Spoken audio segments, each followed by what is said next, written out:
A lot of people will have difficulties to make a choice.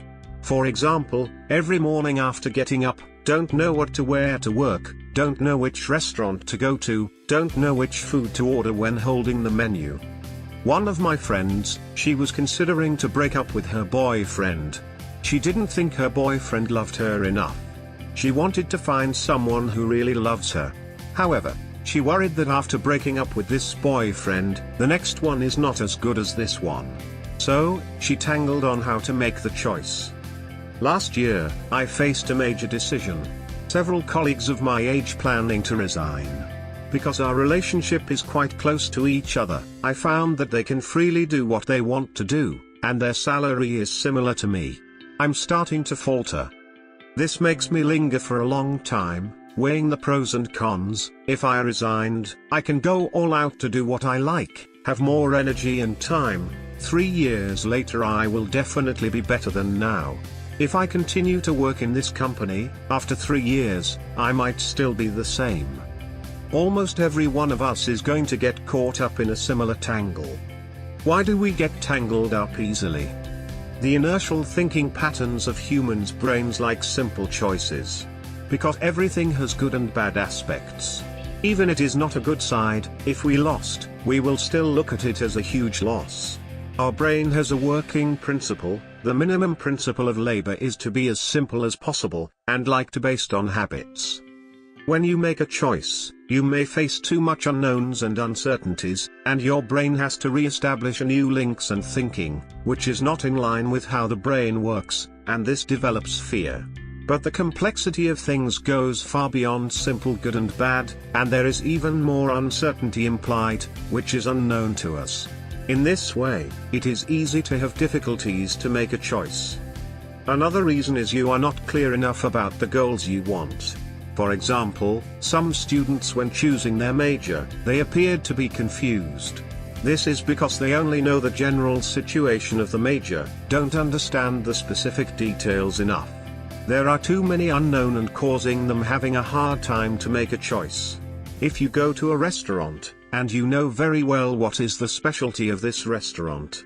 You also happen to like to eat that specific dish, so there is no difficulty in making a choice. Thirdly, we are not willing to give up some interests.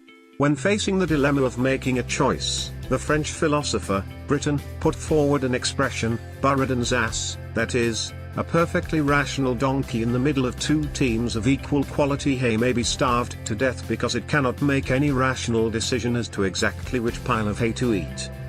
In other words, when we want to get a return on maximum benefits, we end up missing the opportunity and get the result we least expected.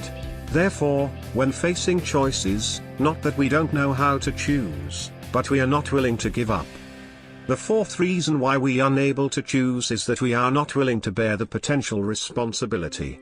A deeper layer, why dare or unwilling to take on this potential responsibility? Because deep down in your heart, there is always a voice that will give you a judgment, a good and bad judgment. That voice is there since you were young. While you're doing things, the judgment you bring to you has been following you all the time. Instantly as you grow up, this voice has been endogenous into a part of your life, and at the same time when you make your choices, it will always give you a judgment. So, your choice is not based on the choice of the moment but based on satisfying someone or a situation in the past. In fact, what we are most concerned about is how to spend the least amount of time and quickly make a favorable choice. I think that as long as we do the following things, our difficulties to make a choice will be greatly alleviated. First of all, you need to be clear and be specific about your goals. We can use the current favorable means of communication to verify more information, to demonstrate your goals, to be clear and specific to the difficulties and risks you may predict.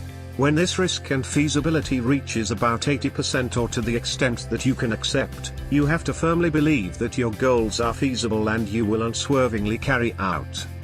Secondly, instead of staring at the goal, focus on the process and focus on solving the problem. One of the reasons for suffering is that we look at the goal too importantly, always fluctuate our mood because of that flickering goal. When we let go of our obsession with our goals, focus on the process of achieving them, and enjoy the current process of overcoming difficulties and approaching them. The process itself is a reward for our efforts and dedication. And every road in the world, as long as we walk it with all our heart, the results will not be too bad. We need to try our best to bring a road to an end before we know if it is right. Some people say that when Edison was inventing the electric light material, he failed more than 1,000 times. But Edison said, "I did not fail more than 1,000 times, but through experiments, I know that these more than 1,000 kinds of materials are not suitable for the light bulb." So, staying on the imaginary level, the problem is always more than difficult. Only by action is the cure for the difficulty to make a choice. Thanks for watching. If you like what you see, be sure to like the video and subscribe to the channel.